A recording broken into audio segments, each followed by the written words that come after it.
한 주간 평온하셨습니까? 코로나가 계속적으로 확산되고 있는 과정 속에서 아마 쉽지 않은 시간들을 각 가정과 직장에서 보내고 있으리라 생각합니다. 이런 순간에 믿음이 여러분을 살릴 수 있으면 좋겠고, 그 믿음 때문에 다시 한번 일어설 수 있는 우리 캔코 선교회 지체되기를 기도하고 있습니다. 오늘은 창세기 13장 통하여서 하나님께서 우리를 어떻게 인도하시는지, 그리고 우리 삶에 하나님으로 인하여 훈련받아야 되는 것이 무엇인지를 한번 고민해보고 말씀 속으로 들어갔으면 좋겠습니다. 먼저 창세기 13장 한번 읽어보시고요. 오늘 본문 속으로 함께 들어갑시다. 다 읽어보셨습니까? 13장은 유명한 얘기죠. 아브라함 얘기 전체가 너무너무 중요한 얘기들이지만 특별히 오늘 13장은 아브라함 인생에 있어서 또 큰 고난을 그리고 그 환경 속에서 그가 어떻게 지혜롭게 극복해 나아가는지를 보여주는 장면입니다. 그게 조카 롯과의 사이에서 일어난 재산 분쟁에 대한 얘기죠. 하나님께서 우리 그리스도인들을 만나주시고 그분의 나라를 우리에게 허락해 주실 때 우리 삶에 물론 그분이 주시는 시험일 수도 있겠지만 우리가 하나님을 만나고 나면 꼭 우리 삶에 일어나는 시험이 하나가 있습니다. 그것이 무엇이냐면 이 돈과 관계되는 물질과 관계되는 시험을 만나게 되죠. 하나님 시험치 않는 분이 분명합니다. 그러나 하나님이라는 그 존재 자체가 우리로 하여금 스스로 시험에 빠지게 하는 그 무언가가 있는데 그게 사실 돈이에요.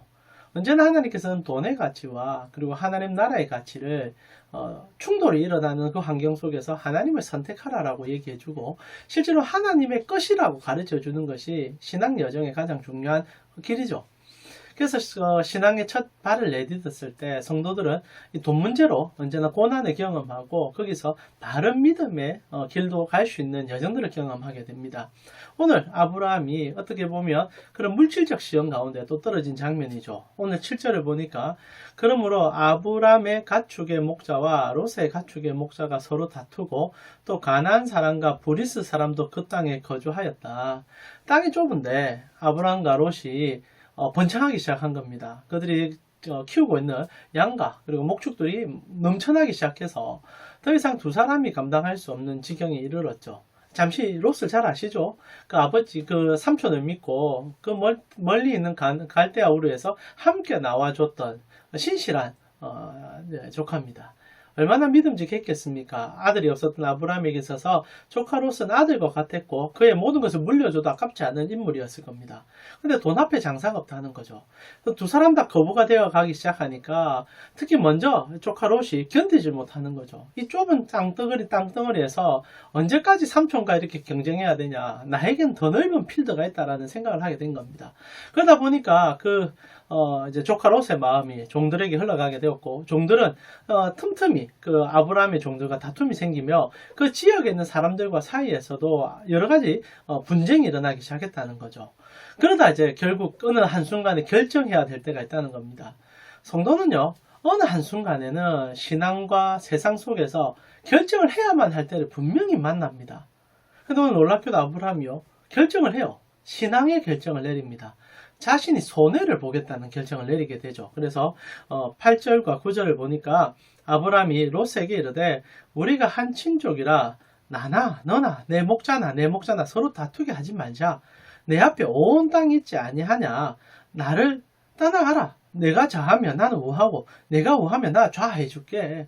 너가 선택하는 대로 다 내 존중해 주고 너가 원하는 대로 내 다 해줄 테니까 다툼만 그만두자. 어른의 말입니다. 아브라함이 그래도 한 살이라도 더 많으니까 이런 참 좋은 말을 해주는 것 같아요. 그러나 여러분 잘 아시죠? 이게 단순히 어른이라고 할 수 있는 말입니까? 아니잖아요. 사람 문제가 돈 앞에 부들부들 떱니다. 한 푼이라도 놓치기 싫어서 부들부들 뜨는 인물들이 우리 아닙니까? 근데 아브라함이 지금 큰 이렇게 포용성을 보여주는 거예요. 나는 돈보다 네가 더 좋다. 네가 선택한 대로 내가 다 해줄 테니까 더 이상 분쟁만 막아보자. 근데 이게 어떻게 이루어질 수 있었는가? 실제로 가면 처음부터 아브라함이 이런 인물이었던가? 아니지 않습니까? 우리 저번 주에 함께 살펴보았지만은 아브라함은 속이 좁디 좁은 인물입니다. 물론 그가 하나님의 약속을 믿고 가나안 땅으로 올 수 있었던 것은 하나의 용기이긴 하지만은 그곳에서 일어났던 수많은 얘기들을 저번 주 우리가 영상으로 함께 나눴지 않습니까? 처음 도착한 곳이 마무리 상수리 나무였고 모래상수리 나무였고, 거기서 아브라함은 하나님이 자신에게 주고 싶은 것이 무엇인지를 깨달았을 때 저항감과 반발감으로 실제로 자기가 좋아하는 것을 쫓아서 이집트까지 내려갔던 인물이죠. 거기서 이집트 안에 일어났던 일도 참혹하기 그지없습니다. 자신의 아내를 루이라 속이고 돈 앞에서 비굴해지고 자기의 생명을 지키기 위해서 타인의 생명을 존중히 여기지 않는, 그것이 자기의 아내의 생명일지라도 아내가 바로에게 잡혀가도 눈 하나 깜짝하지 않는 것처럼, 그러나 속엔 여전히 불안함을 가지고 살아가는 인생의 비참함이 이 아브라함 속에 다 나타났잖아요. 근데 오늘 본문에는 그 아브라함이 통일을 씁니다. 조카 롯에게 너 선택 다 해라. 네가 저 하면 나 우회해준다. 이게 어떻게 이 짧은 시간에 가능했냐라는 질문인데, 그 답은 사실 여러분 잘 아시죠? 하나님의 훈육 방법에 그 은혜가 들어있었다는 겁니다. 하나님은 우리를 이끌어 가실 때 실수하지 않습니다. 물론 우리가 하나님이 실수하는 것처럼 느낄 수도 있고, 우리 삶의 고통이 다가올 때, 어려움이 다가올 때 하나님은 오해할 수 있지만, 하나님은 정확하시고 분명하시고 모든 것을 아시는 분이 분명하십니다. 결국 아브라함이 하나님 손에 녹아가고 있는 장면이죠. 얼마 전에 이집트에서 했던 그 모든 행위들이 쓸데없는 행위가 아니었다는 거죠. 하나님 책망하지 않았습니다. 우리 저번 주 견인이라는 얘기를 들었지 않습니까? 하나님은 우리를 보시면서 인내하고 견디시는 분이세요. 그래서 그의 구원을 성취합니다. 우리의 본성적인 모습을 보면 하나님께서 버려도 수없이 버릴 자들인데, 그의 독생자를 십자가에 못 박히신 그 인내로부터 시작하여 그 사랑을 끝없이 지켜가는 그분이 계시기에 우리는 오늘도 우리의 존재성을 드러내며 우리의 삶을 하나님 앞에 맡길 수 있는 것 아닐까요? 아브라함이 그 사랑을 처음으로 맞닥뜨린 겁니다. 그 이집트 땅에서 너무 창피한 행동을 했는데도 하나님은 그 자리에서 말하지 않으셨습니다. 오히려 재물도 주시고, 그리고 그를 이끌어가면서 진짜 복의 근원이 누구이며 네가 누구 편에 붙어야 진짜 살 수 있는지를 하나씩 스텝 바이 스텝 가르쳐 주셨잖아요. 아브라함이 그 일을 경험하고 난 다음에 물지간이 달라진 것 같아요. 돈에 대한 개념이 달라진 것 같습니다. 여기 성도의 훈련 속에 드러나는 하나님의 빛입니다. 여러분, 하나님께서 여러분의 것을 주시는 것을 믿으십니까?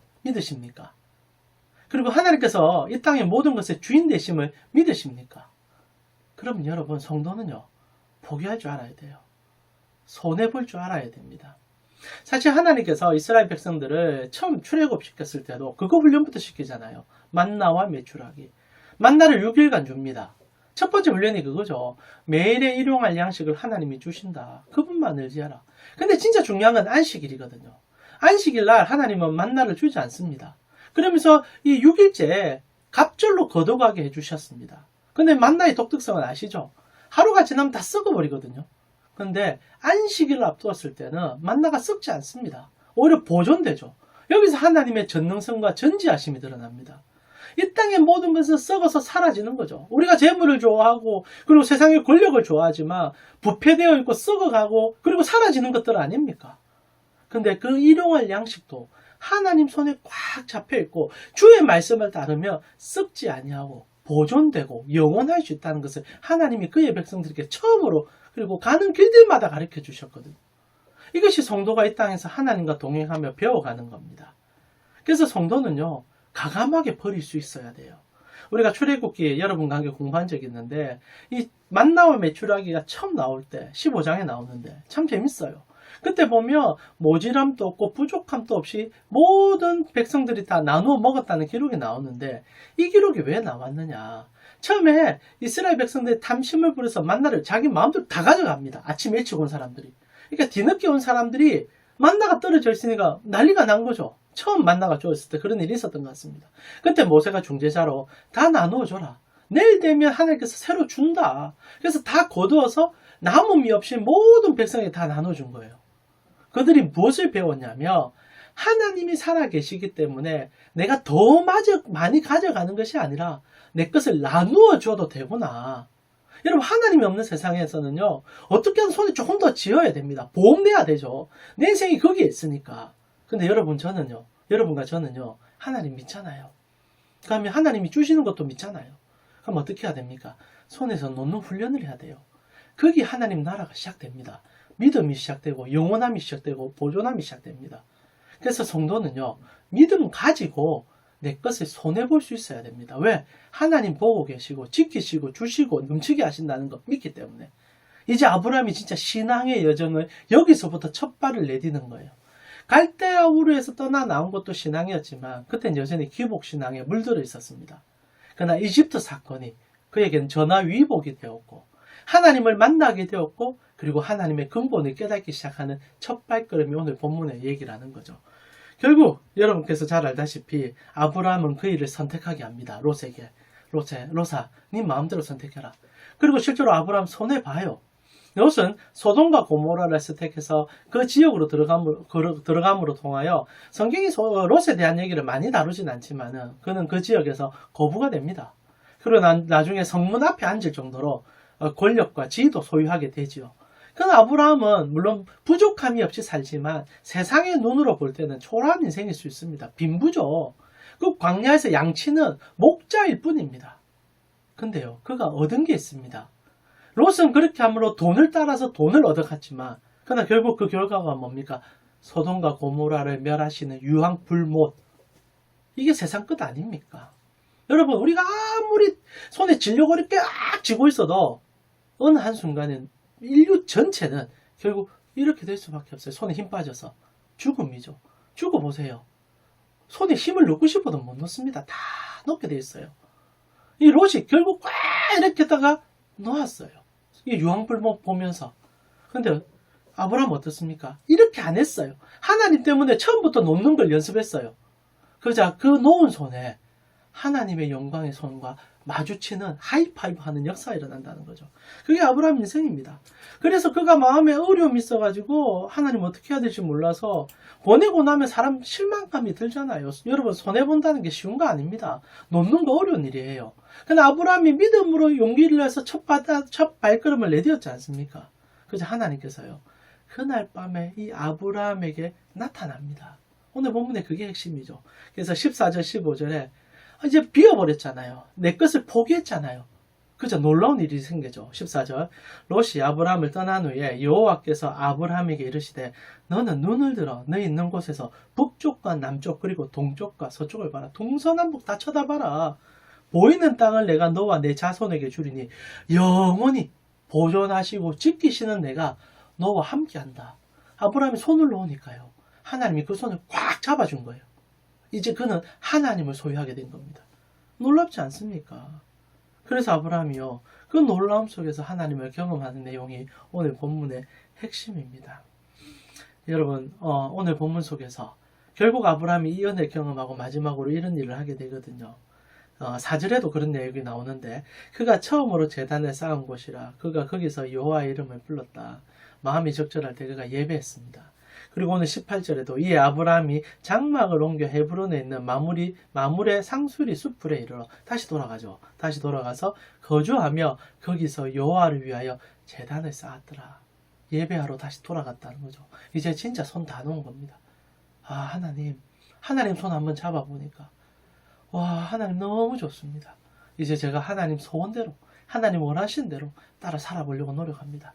하고 돌아가게 되는 거죠. 물론 그 이외에도 아브라함은 자충우돌 합니다. 그러나 오늘 여러분과 제가 붙잡고 싶은 건, 성도는요, 때로는 하나님 신뢰하기 때문에 손에 건 놓아야 됩니다. 손해보세요. 캠코에서 손해보기 쉽지 않으시죠? 직장 동료들보다 여러분 더 많이 갖고 싶을 때가 있을 겁니다. 그러나 그래서 어떻게 복음이 여러분의 캠코에 드러나겠습니까? 여러분은 성도이기에 손을 조금만 놓아주세요. 다른 직장 동료에게 더 주세요. 기회도 주세요. 그러면 하나님 모른 척 안 합니다. 물론 그거 받고 싶어서 하나님을 붙잡는 건 아닙니다. 신뢰죠, 신뢰. 하나님이 내 삶의 주인이다. 아브라함은 손해볼 것을 생각하고 손 놓은 겁니다. 그러나 손해본 게 없었어요. 실제로 롯이 더 잘 된 것처럼 보일 수 있지만 그의 마음에 롯이 감당치 못할, 세상이 줄 수 없는 안식이 그 마음에 가득할 뿐 아니라 하나님이 그와 대화를 나누고 그의 손 잡아주는 역사가 있었다는 거죠. 캠코의 생활이 이런 기적을 맛보는 여러분의 삶으로 갔으면 얼마나 좋을까요? 오늘도 말씀을 마무리하면서 여러분, 오늘도 이 출애굽기 창세기 13장 내용이 여러분 가슴에 꼭 와닿았으면 좋겠습니다. 말씀으로 사시고 성도가 때로는 놓는 것이 있지만 절대 포기하는 것이 아닌 것을 알고 하나님으로 체험받아 하나님 때문에 이길 수 있는 여러분 되기를 기도합니다.